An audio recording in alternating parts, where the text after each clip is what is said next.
No Evangelho de Cristo, conforme o relato de Mateus, capítulo 5, verso 4,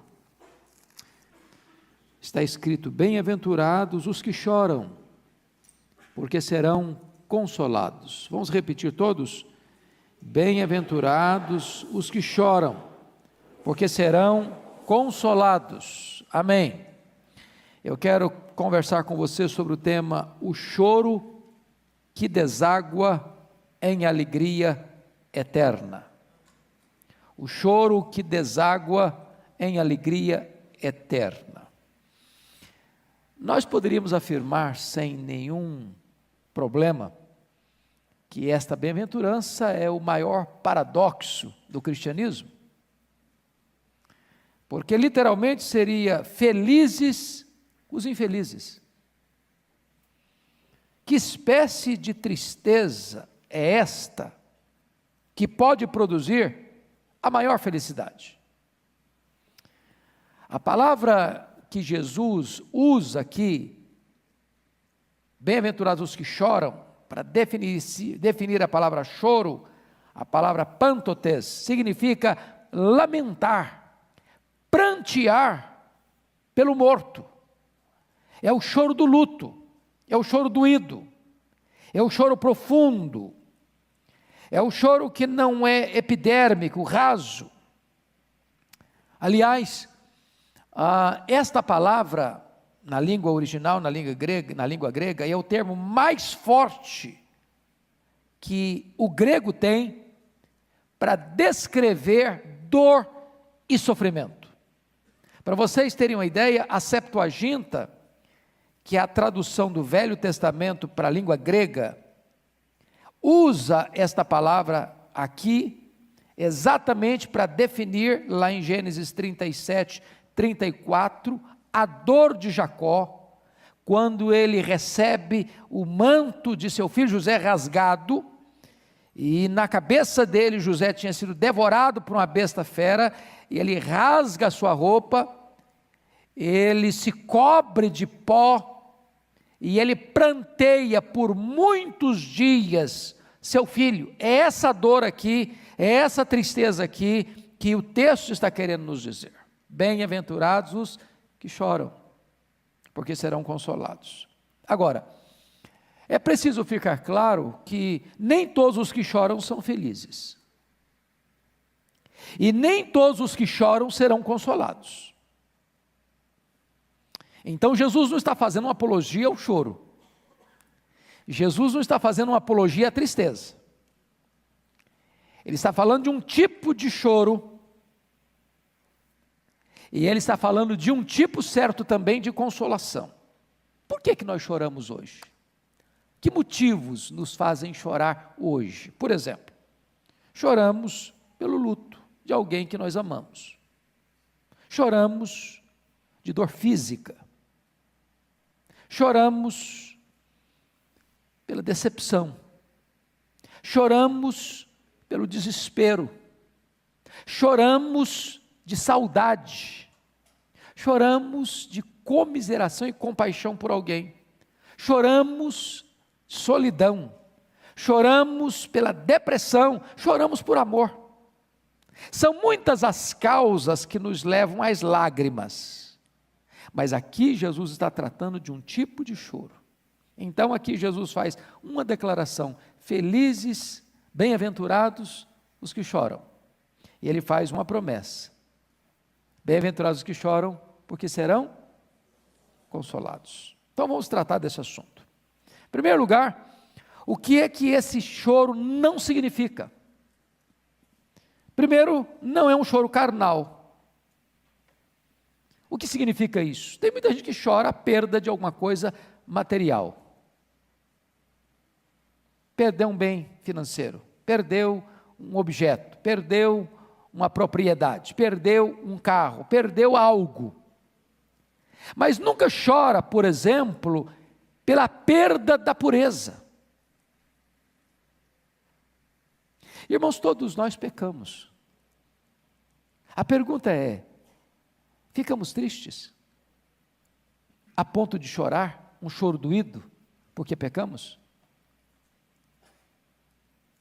Choramos no sentido mais profundo da palavra quando nós ofendemos a santidade de Deus, quando nós entristecemos o Espírito, quando nós apagamos o Espírito, quando nós ultrajamos a graça, quando nós nos endurecemos à operação do Espírito Santo em nosso coração.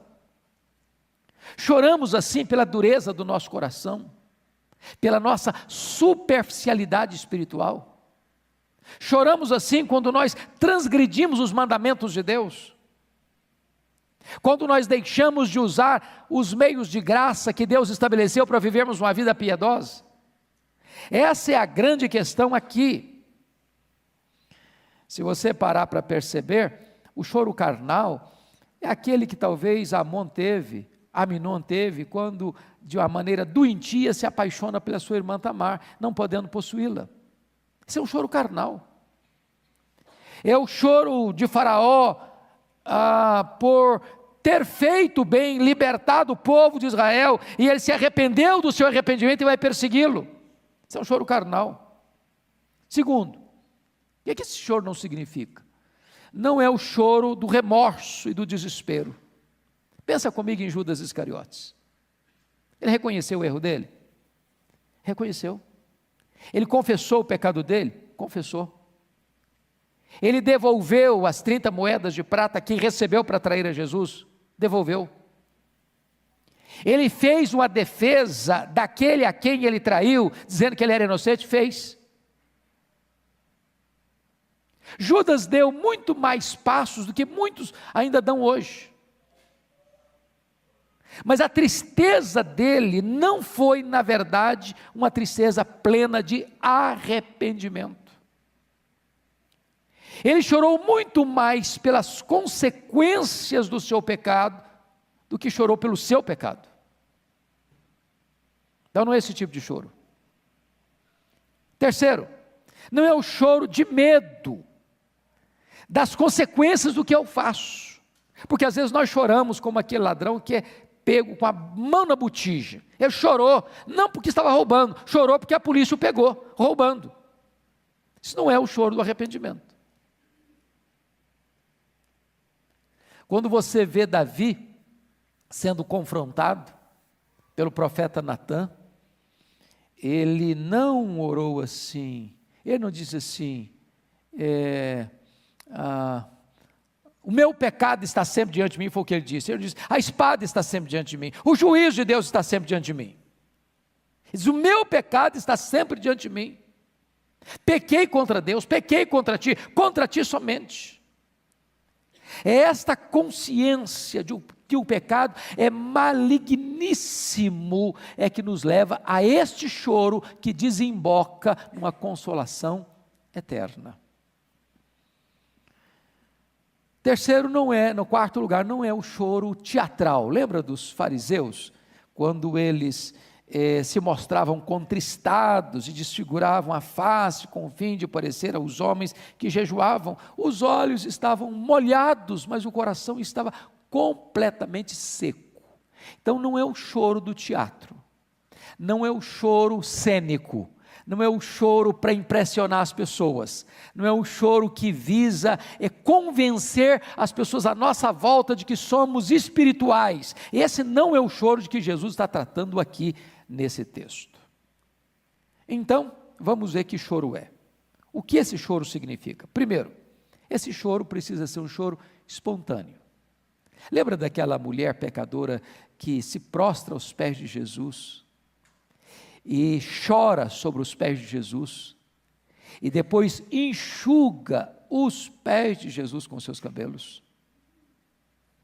Aquela mulher está ali trazendo à tona, despejando a sua alma. Aquela mulher está ali regando os pés de Jesus com o seu choro, com as suas lágrimas, lágrimas que são resultados de um arrependimento genuíno e verdadeiro e de um amor profundo ao Senhor Jesus.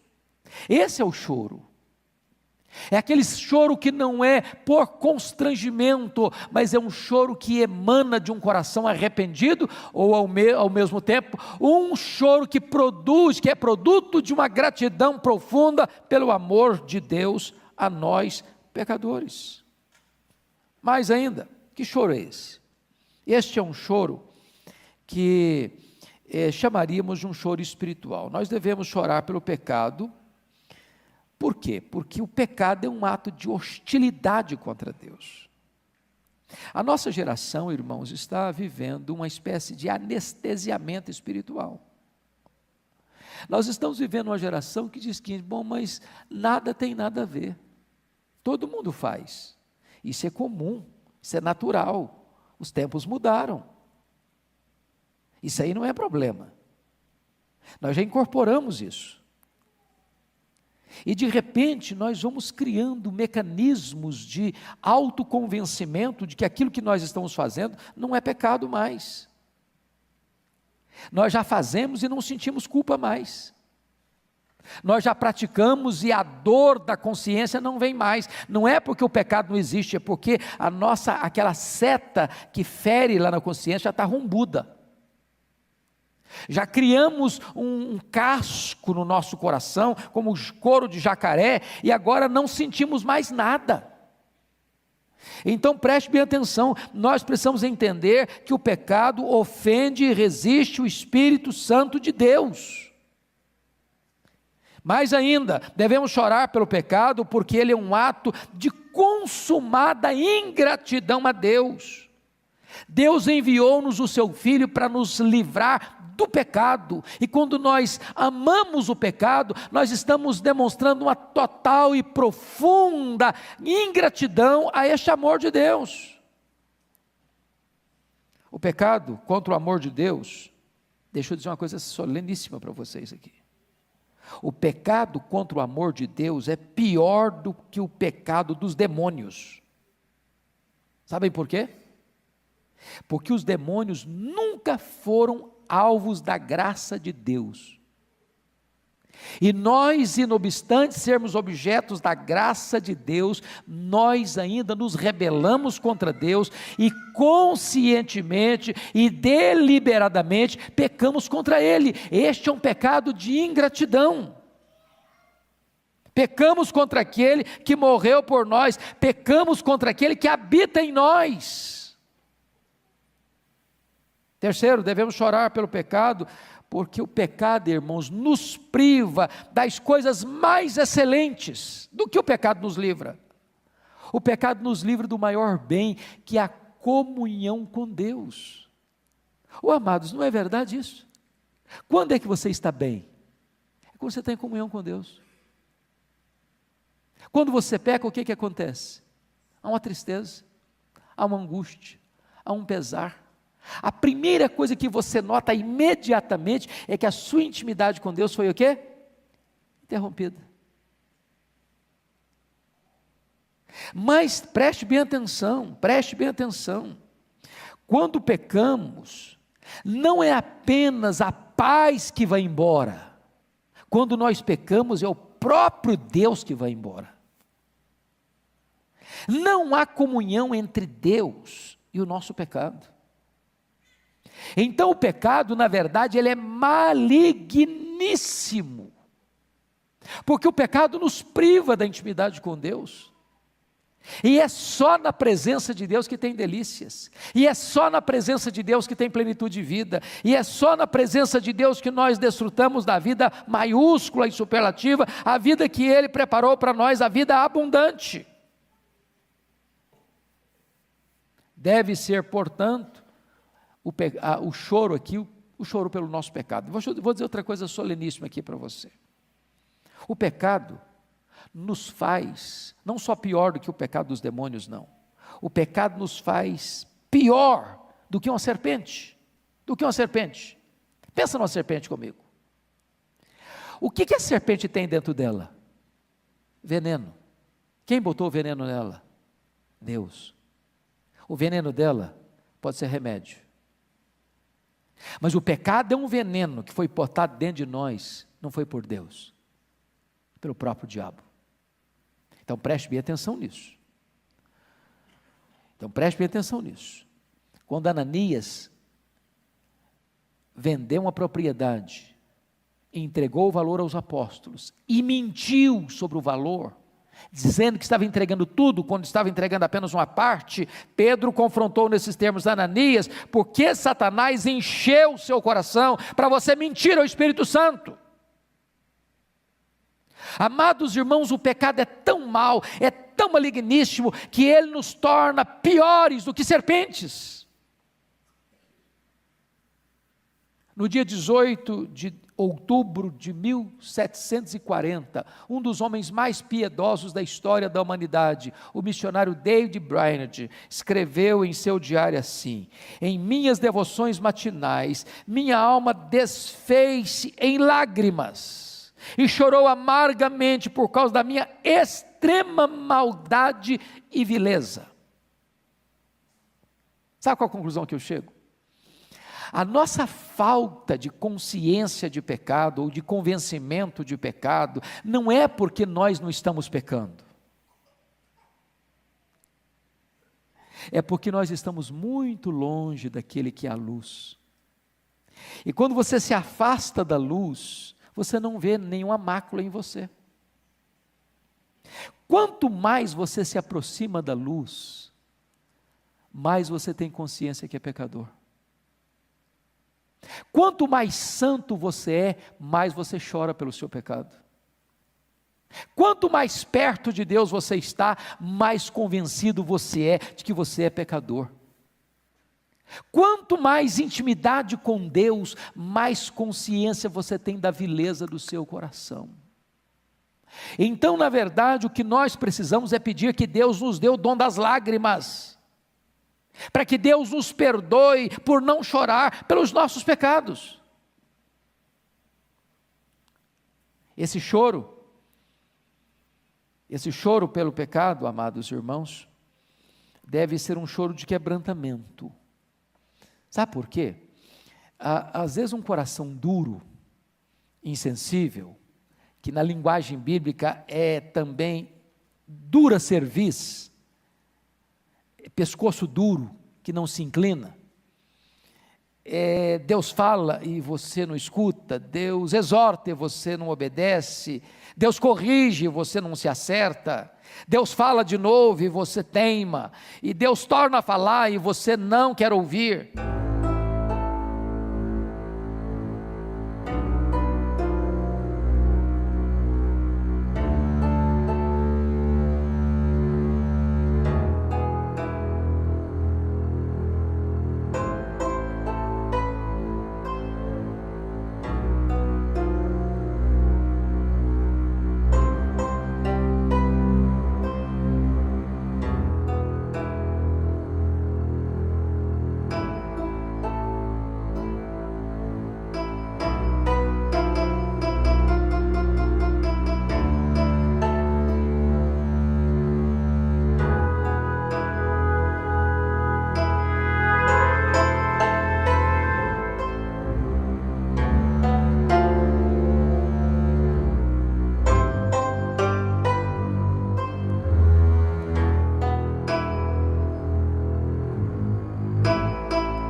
é como se fosse chuva em cima de pedra. Cai, mas não amolece. Cai, mas escorre. É o nosso problema. A falta de consciência do pecado não nos leva ao choro pelo pecado. E a Bíblia nos exorta a não endurecermos o nosso coração. Pior do que isso. Algumas pessoas não apenas não choram por causa do pecado, mas se alegram no pecado. Vocês veem isso? Passam pelas ruas de São Paulo, veja os happy hours da vida, veja as boates, veja os bares lotados, veja os redutos onde as pessoas celebram e fazem apologia ao pecado. Elas enaltecem o pecado, elas exaltam o pecado, elas humilham aquilo que é santo, aquilo que é pio, aquilo que é piedoso, aquilo que é honrado, aquilo que é digno, aquilo que é justo, aquilo que é de boa fama, aquilo que tem virtude. As pessoas não apenas não abominam o pecado, mas as pessoas aplaudem o pecado, elas glorificam o pecado. Como é que deveria ser esse choro pelo pecado? Nós deveríamos chorar primeiramente por nós mesmos. E é uma pergunta que eu faço a você hoje. Qual foi a última vez que você chorou pelo seu pecado? Qual foi a última vez que você teve plena consciência que você de fato é um pecador? Que isso não é apenas uma nomenclatura teológica.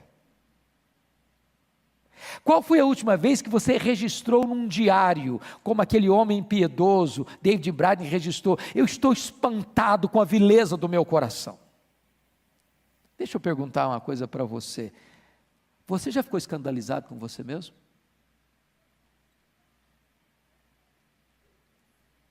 Você já ficou triste? Falei, meu Deus, de novo? Outra vez? Eu que já fui perdoado, eu que já fui lavado, eu que tenho o Espírito Santo habitando em mim, de novo, Senhor, estou pecando contra Ti. Você tem chorado pelo seu pecado?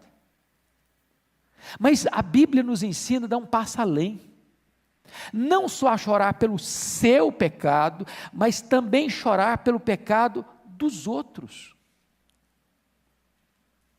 Irmãos, às vezes nós vivemos hoje dentro de uma cápsula, dentro de uma redoma do individualismo.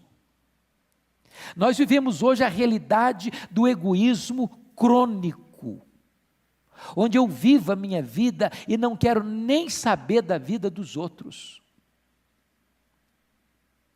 Eu não choro pelo pecado do outro, eu não me entristeço pelo pecado do outro. Eu não me envolvo com o outro no sentido de socorrê-lo, de ajudá-lo, de confrontá-lo, de tratar com ele, para que ele se volte para Deus. Quando eu leio as Escrituras, notem comigo isso, Davi chorava: torrentes de água nascem dos meus olhos, porque os homens não guardam a tua lei. Jeremias chorou a condição terrível de Jerusalém sendo destruída. Jesus chorou ao entrar na cidade de Jerusalém. Paulo diz: pois muitos andam entre nós, e agora vos digo até chorando, que são inimigos da cruz de Cristo.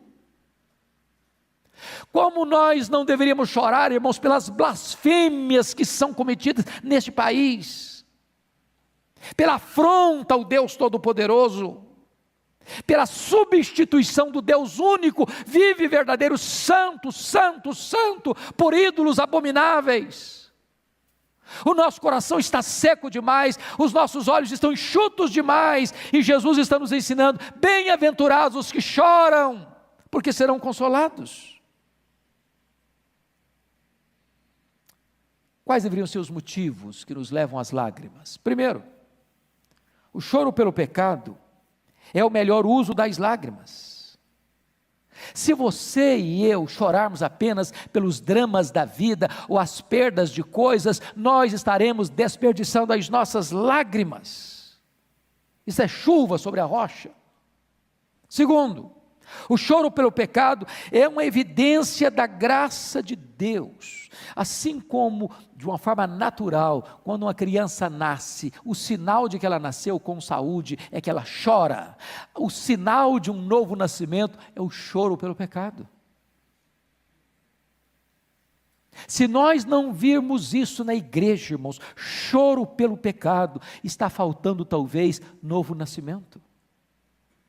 A pergunta que eu faço a você: qual foi a última vez que você viu alguém chorando na igreja? Não chorando porque está com raiva, não chorando porque está magoado, não chorando porque está irritado com alguma coisa, mas chorando de convicção de pecado. Terceiro, o choro pelo pecado é precioso. Sabe o que a Bíblia fala de Jacó? E é interessante o pastor Arival falando que vamos estudar os profetas menores. O profeta Oséias traz uma informação sobre Jacó que o livro de Gênesis não traz. Está lá em Oséias 12:4, Jacó orou e chorou e prevaleceu com Deus e com os homens. Quando Jacó se agarra ao anjo do Senhor, que era o próprio Senhor lá no Val do Jaboque, diz: eu não te deixarei ir se tu não me abençoares. A Bíblia diz que esta súplica e esta oração foi com pranto, foi com choro, foi com o coração quebrantado. É aquele momento em que você diz: agora não dá mais. Por quê? Porque Deus havia feito uma pergunta para ele: como é que você chama? Qual é o seu nome? E ele, lá 20 anos atrás, o pai dele havia feito essa pergunta para ele: quem é você? Eu sou Esaú. Ele mentiu sobre a sua identidade. Agora o Senhor está perguntando: mas qual é o seu nome? Será que você vai continuar mentindo? Será que você vai continuar trapaceando? Será que você vai continuar enganando? Será que você vai continuar com a máscara? Será que você vai continuar fingindo quem é você? E ele respondeu: não, eu sou Jacó. Não, eu sou enganador mesmo, essa é a minha identidade. Ali houve quebrantamento, ali houve arrependimento, e quando há arrependimento, há salvação, há perdão, há nova vida. Louvado seja Deus. Mas amados, a Bíblia diz que o choro pelo pecado traz alegria. Louvado seja Deus. Bem-aventurados os que choram, porque serão consolados. Consolados. Quando você chora agora pelo seu pecado, você é prevenido para não chorar o choro no inferno, porque lá no inferno vai ter choro, vai ter ranger de dentes, mas lá não vai ter consolo. Lá não vai ter consolo. Lá não vai ter consolo. Agora, bem-aventurados vós, por causa do choro. Não o choro carnal, não o choro por causa de coisas, não o choro da raiva, não o choro do remorso, não o choro da ira, não o choro da vingança, não o choro da decepção, não o choro da depressão, mas o choro do convencimento do pecado, porque no momento que você chora pelo seu pecado, no momento que você se arrepende do seu pecado, no momento que você se debulha na presença de Deus com o coração rasgado e quebrantado, conforme diz o profeta Joel, não rasga a sua roupa não, não faça um teatro não apresente uma espiritualidade cênica não, rasga o seu coração, se derrame na presença de Deus, porque quando você se derrama na presença de Deus em choro pelo pecado, aí Deus perdoa, aí Deus reveste com o poder do Espírito Santo.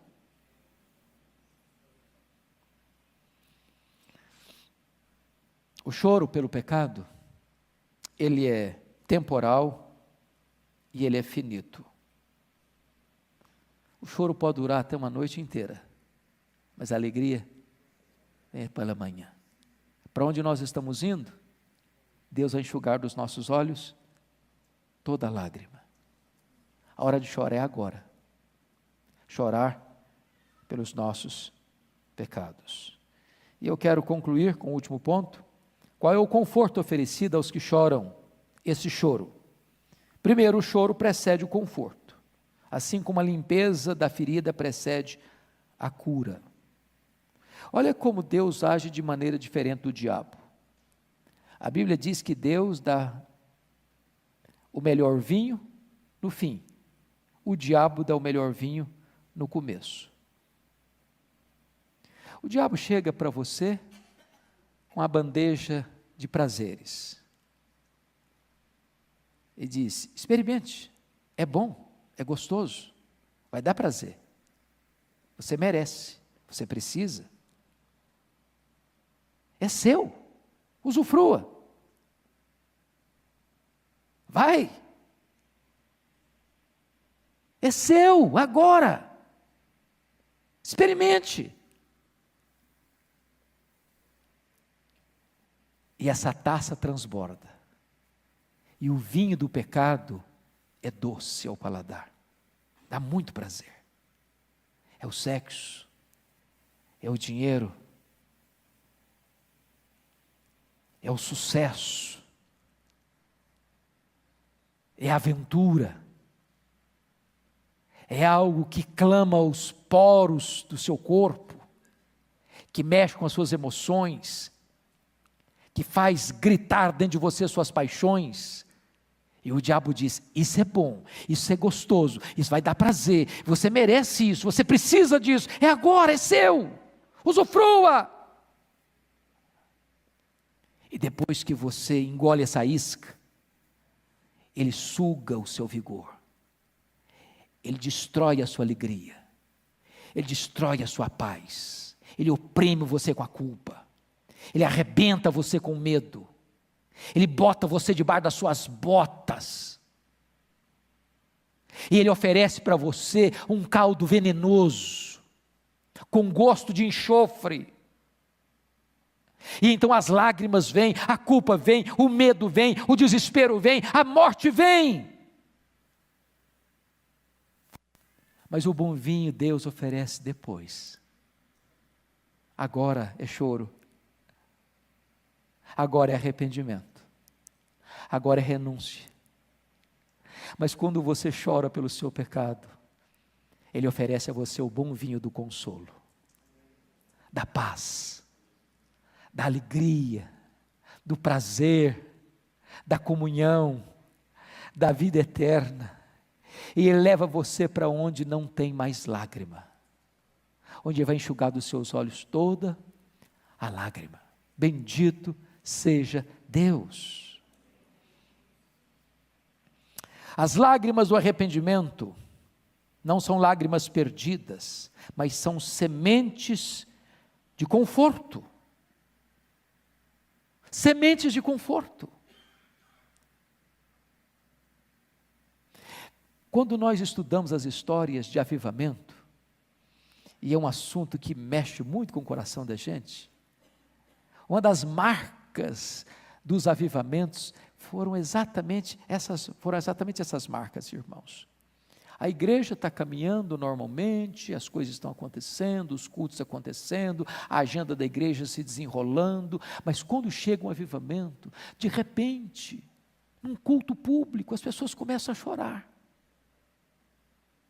Não que cometeu um novo pecado, um pecado escandaloso, não, aqueles pecados comuns do dia a dia, normais, começam a incomodar, inquietar a alma. E de repente aquilo é um peso no coração. E de repente vem um convencimento de pecado. E de repente vem um choro pelo pecado. E de repente vem uma convicção plena de que o pecado é maligníssimo aos olhos de Deus, entristece o coração de Deus, ofende a santidade de Deus, apaga o Espírito de Deus que está dentro de nós. E o povo de Deus começa a chorar por causa do pecado. E na medida em que vai chorando pelo pecado, Deus vai limpando, Deus vai fazendo uma asepsia, Deus vai varrendo toda a sujeira, Deus vai jogando os móveis de Tobias que estão lá dentro da nossa vida fora, Deus vai tirando da nossa vida aquilo que entristece a Ele, e o nosso coração vai ficando leve, e o derramamento do Espírito Santo chega.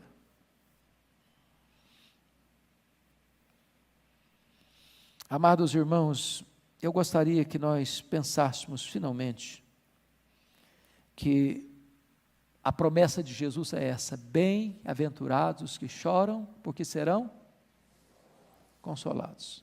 Consolados aqui, com a consciência do perdão,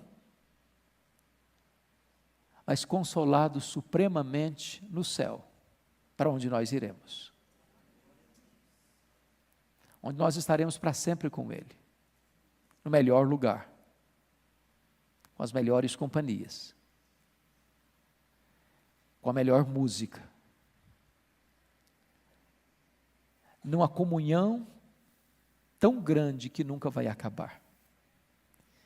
E eu só queria que você pensasse comigo neste versículo da Bíblia de João 17:3. E a vida eterna é esta: conhecer a Deus e a Jesus Cristo, a quem enviaste.